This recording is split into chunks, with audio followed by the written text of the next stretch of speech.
عید الاضحیٰ اپنی سب سے پیاری چیز قربان کرنے کا تہوار ہے، لیکن آج کے سمے میں آپ دیکھیے سب سے پیاری چیز ہماری کیا ہو سکتی ہے؟ کیا جانور ہماری سب سے پیاری چیز ہے؟ کیا ہمیں اسے قربان کرنے پر درد ہو رہا ہے؟ خدا ہماری نیت دیکھتا ہے۔ ہمارے چینل آواز یور اوون ورڈز میں آپ کا سواگت ہے۔ اس چینل پر میں کافی سمے سے عید الاضحیٰ پر شارٹ ویڈیوز بنا رہا تھا، جیسا کہ میں نے کہا تھا کہ ہم اس پر ایک لانگ ویڈیوز بنائیں گے۔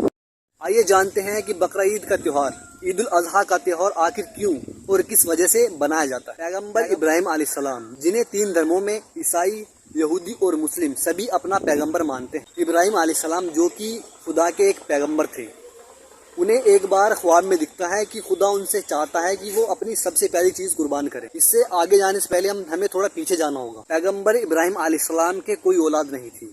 بڑھاپے میں جا کے انہوں نے اللہ سے دعا کی، تب جا کر ان کو ایک اولاد ملی جس کا نام انہوں نے اسماعیل رکھا۔ کسی انسان کو بڑھاپے میں کوئی اولاد ملی ہے تو وہ اس کے لیے سب سے پیاری چیز ہوگی۔ جب وہ کچھ بڑے ہو جاتے ہیں تو اللہ ابراہیم علیہ السلام کے خواب میں کہتے ہیں کہ تم اپنی سب سے پیاری چیز قربان کرو۔ اب ابراہیم علیہ السلام کو دیکھتے ہیں اپنے آس پاس ہی، میری سب سے پیاری چیز کیا ہے؟ وہ دیکھتے ہیں کہ میرے لیے میری سب سے پیاری چیز تو میرا بیٹا اسماعیل ہے، تو وہ اسماعیل علیہ السلام کو قربان کرنے کے لیے راضی ہو جاتے ہیں۔ ابراہیم علیہ السلام اسماعیل علیہ السلام سے پوچھتے ہیں کہ اللہ چاہتا ہے کہ تم اللہ کے راستے میں قربان ہو جاؤ، تو اس پر اسماعیل علیہ السلام کہتے ہیں کہ ابا جان، جیسی خدا کی مرضی، آپ بالکل بھی ڈریے مت، اور میں اللہ کے راستے میں قربان ہونے کے لیے تیار ہوں۔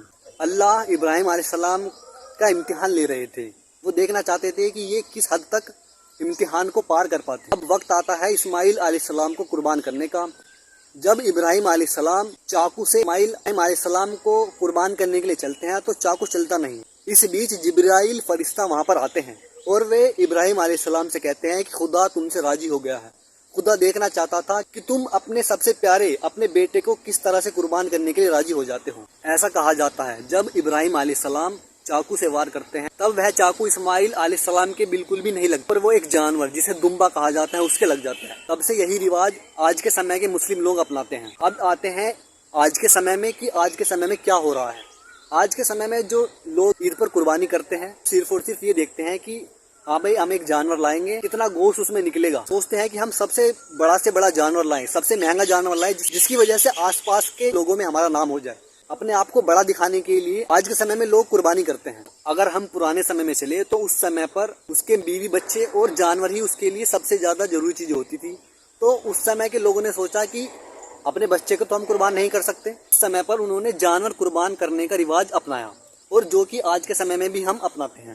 لیکن ایک چیز جو آپ کو یہاں سوچنی پڑے گی، وہاں پر لوگ اس جانور کو بچپن سے پالتے تھے، انہیں اپنے بچے جیسا پالتے تھے اور انہیں اس سے موہ ہوتا تھا۔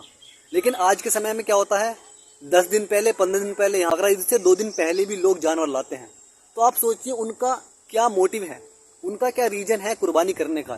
وہ بس ایک فارمیلٹی کر رہے ہیں کہ ہمارے دھرم میں یہ رواج ہے اور ہمیں اسے ماننا ہوگا، اصلی مقصد پر کوئی نہیں جا رہا ہے۔ آپ خود سوچئے جب اللہ نے کہا تھا کہ مجھے سب سے پیاری چیز قربان کیجیے، تو آپ سوچئے آج کے سمے میں ہماری سب سے پیاری چیز کوئی جانور ہو سکتا ہے کیا؟ اسے ہم بچپن سے پال بھی نہیں رہے ہیں۔ مجھے لگتا ہے آج کے سمے میں ہماری سب سے پیاری چیز جو ہو سکتی ہے ہمارا پیسہ، ہماری جو نفسانی خواہشات ہیں، پیسے کو زیادہ سے زیادہ کمانا، تو یہ چیز کو ہمیں ختم کرنے کی ضرورت ہے اور ہمیں اسی کی قربانی دینی ہے۔ اگر آپ کو صحیح اسلام پر چلنا ہے تو آپ کو یہی چیز کو فالو کرنا ہوگا۔ میرا ویڈیو بنانے کا مقصد دھرم کے بارے میں غلط فہمی بتانا نہیں ہے، لیکن جو چیز ہے اس کے بارے میں اگر ہم نہیں بولیں گے، اگر ہمارے دھرم میں کوئی برائی ہے، اگر ہم اس کے بارے میں نہیں بولیں گے تو کون بولے گا؟ لیکن اس معاملے میں اگر ہم علماؤں سے بات کریں تو وہ اسے جائز ٹھہراتے ہیں، وہ یہ نہیں کہتے ہیں کہ یہ چیز غلط ہو رہی ہے۔ دیکھیں میں یہ نہیں کہہ رہا کہ آپ قربانی مت کیجیے، آپ قربانی کیجیے، لیکن جو طریقہ ہے اس تو کیجیے کم سے کم۔ آپ اس پر بھی نہیں چل رہے ہیں، آپ 2 دن پہلے جانور لا رہے ہیں۔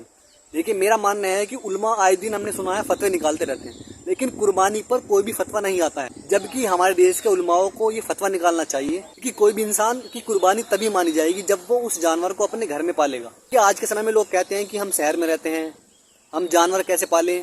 دیکھیے اگر آپ کے ساتھ یہ چیز ہے نہیں تو آپ پھر قربانی کر ہی کیوں رہے ہیں؟ جو اصلی مقصد ہے وہ تو پورا نہیں ہو پا رہا ہے، یعنی کہ ہم صرف فارمیلٹی کر رہے ہیں۔ تو میرا ماننا یہ ہے کہ جس وجہ سے قربانی کا سلسلہ شروع ہوا تھا وہی اگر پورا نہیں ہوگا تو پھر اسے منانے کا کیا فائدہ؟ اس بارے میں بہت کم لوگ بات کرتے ہیں، لیکن اس بارے میں بات کرنا بہت زیادہ ضروری ہے۔ آپ خود سوچئے کہ دنیا بھر میں اتنے زیادہ جانور کاٹے جاتے ہیں صرف اور صرف بقرعید کے تہوار پر، اور اس میں لوگ کہتے ہیں کہ یہ ایک کھانے کے لیے ہے، جو غریب لوگوں کو کھانا نہیں مل پاتا وہ اس دن فری کا گوشت کھا پاتے ہیں۔